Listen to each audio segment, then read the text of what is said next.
Today we're doing a pretty challenging deep dive. We are looking at a single legal case study that's become a sort of lightning rod for some really intense philosophical critique. That's right. We have a whole stack of sources here: legal briefs, personal appeals from the defendant, and some dense academic papers. And the mission here is to understand the conviction of a scholar, Dr. Chen Jingguan, or CJY. We're going to use the tools from these sources, which span, what, 8 different Western thinkers, to really dissect the tensions here. Exactly. Between state authority and, individual freedom, this isn't just a legal summary. You have to understand that the sources use this one case as a kind of prism. A prism to expose systemic failures, touching on everything from Erendischian evil to Rawlsian justice. And even Hayek's idea of the rule of law. So the stakes are pretty high. Okay, so let's get into the case itself. Who is CJY? He's a scholar, a physicist with a PhD. His specialty is in nonlinear complex systems, which is fascinating. He was convicted and sentenced to 1 year and 8 months. 20 months. For a crime with a very evocative name. Seeking quarrels and provoking trouble. It's what our sources call a pocket crime, and it's important for you, the listener, to get why they use that term. It's designed to be vague. Totally vague. So the state can apply it to almost anything that's politically inconvenient, even if it's not technically illegal otherwise. So in CJY's situation, the argument is that this pocket crime was used to punish intellectual dissent. Precisely. All right, let's unpack the facts. The crime itself. What did he actually do? The charges are all about his online activity between 2019 and 2022. And the core evidence was, well, it was simply his act of forwarding content, resharing things. Using VPNs, or what the documents call over-the-wall software. Right, and private chat tools.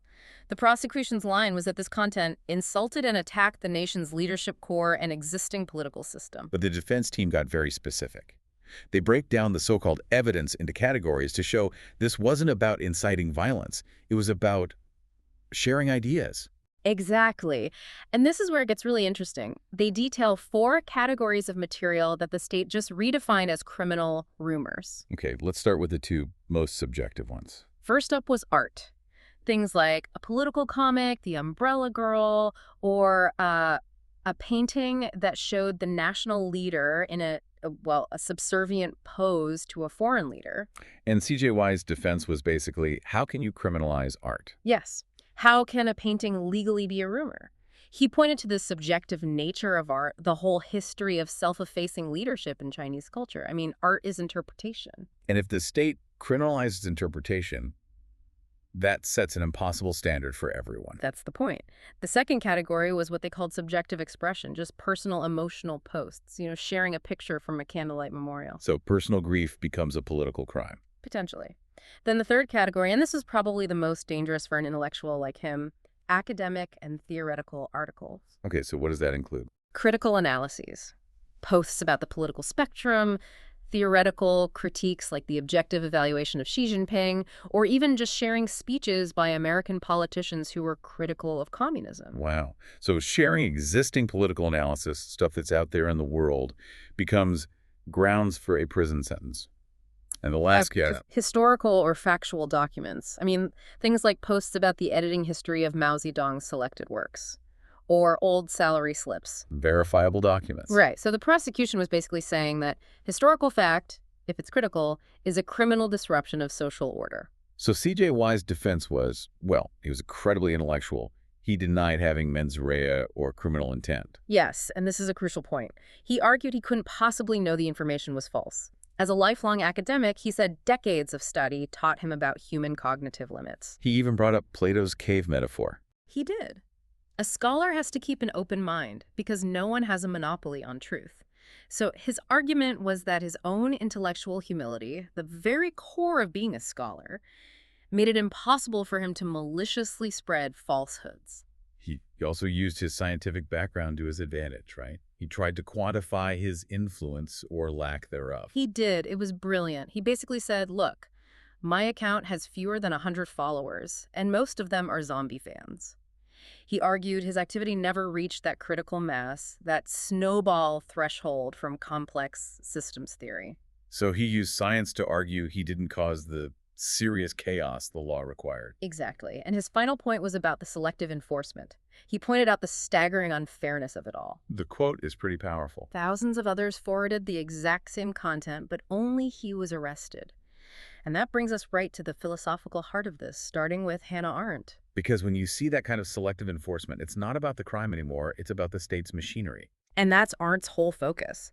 She argued totalitarianism isn't just about violence, it's about manufacturing a false order using the administrative system, ideology, and fear.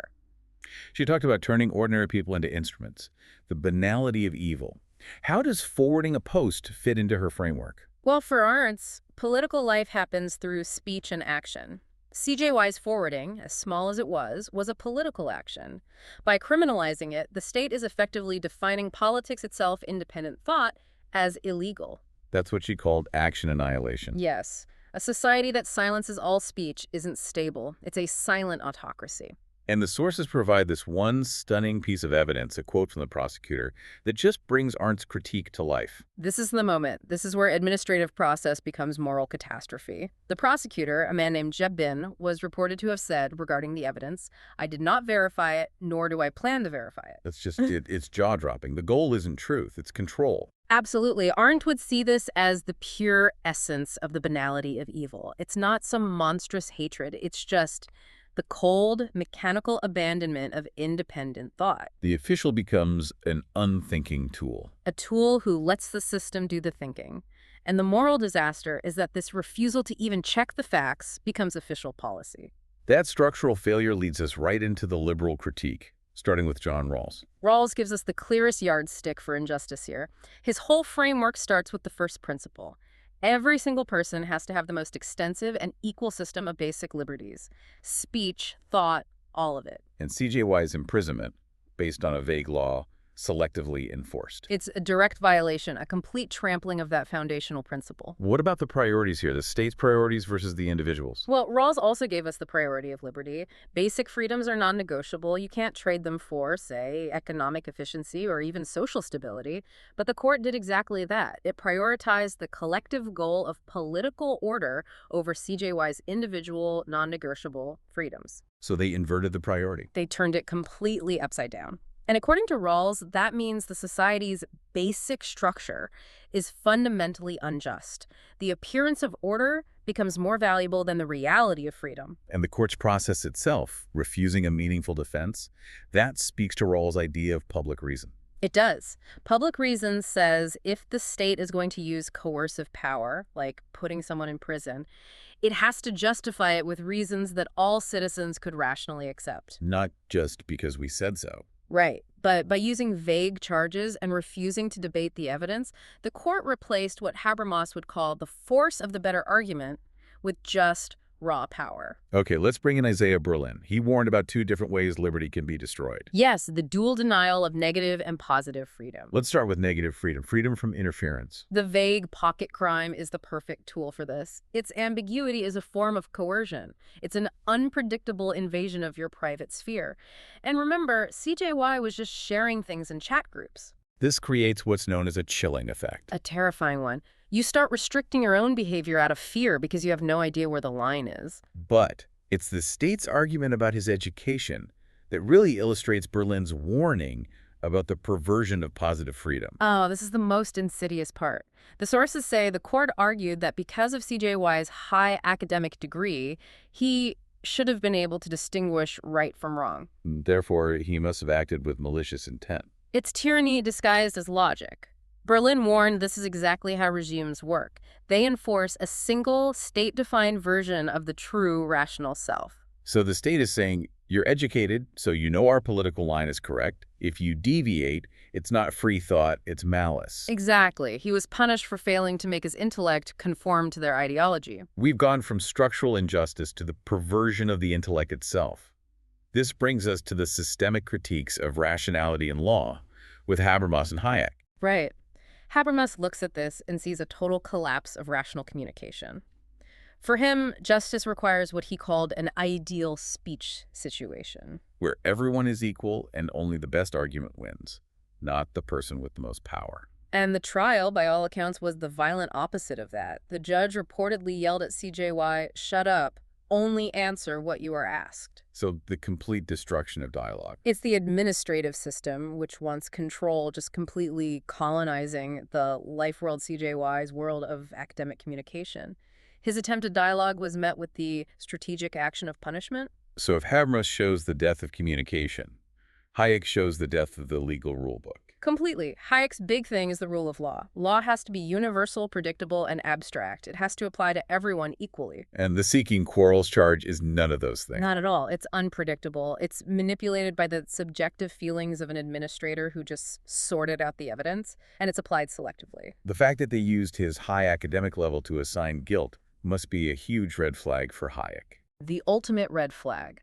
Hayek calls that the law of status. Your guilt is based on who you are, an intellectual who should know better, instead of the rule of law, which only cares about what you did. It's a form of central planning. That's it. Hayek would say the officials are suffering from the fatal conceit.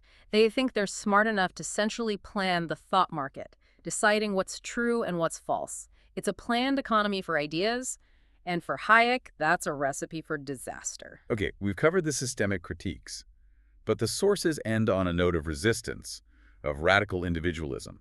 Let's start with Thoreau. Thoreau's argument is that a citizen has a moral duty to become the anti-friction, to stop the government machine when it's committing injustice. And CJY's defiance, refusing to sign a confession, that fits the bill perfectly. It really does. He didn't just refuse to sign. From prison, he wrote what's known as the Blood Letter, a self-defense and an indictment of the system. And in it, he doesn't just defend himself. He goes on the offensive. He does. He accuses the police and judges of judicial corruption, of being a criminal gang.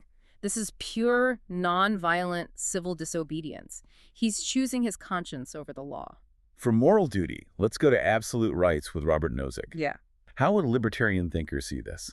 For Nozick, rights are side constraints. They are absolute lines the state cannot cross, period. CJY's thoughts, his opinions, the information he shared, those are his holdings, his property. And the state has no right to interfere with them based on their content. None whatsoever, unless it leads directly to violence or fraud. So by punishing the content of his thoughts, the state is committing a violent transgression against his self-ownership. It's an illegitimate attack. And finally, the most radical critique comes from Mikhail Bakunin, the anarchist. Bakunin looked at the state and its entire legal system as just legitimized violence. For him, what happened to CJY isn't an aberration. It's the system working exactly as intended. So the whole process, the vague laws, the denial of defense, just confirms the anarchist warning. Yes. Bakunin would see it as the standardized atrocity of the state machine, which is fundamentally designed to crush dissenting voices under the cover of a legal process. So this deep dive, pulling from 8 completely different philosophical traditions, really brings us to a single, powerful conclusion. It does. This case is presented by all these sources as a perfect storm, showing the profound danger when the demand for absolute order is allowed to crush the basic need for individual judgment and freedom. Whether you frame it as Arendt's banality of evil, where administrators just stop thinking, Or the victory of Hayek's law of status over the rule of law. The core argument in all these critiques is that the system criminalized the very act of thinking and sharing critical ideas. the freedom to even search for truth was sacrificed for the appearance of stability. And an educated man was punished in part for being educated. The ultimate tragedy is that a scholar who dedicated his life to the pursuit of knowledge was convicted of creating serious chaos just for participating in that pursuit. It really brings us back to that Arendt quote you mentioned earlier. In dark times, thinking itself is a form of action. And so if the freedom of thought is under threat and the system depends on officials who refuse to verify basic truths, what kind of critical judgment will be required from you, the well-informed citizen, to resist those ordinary silent mechanisms of injustice?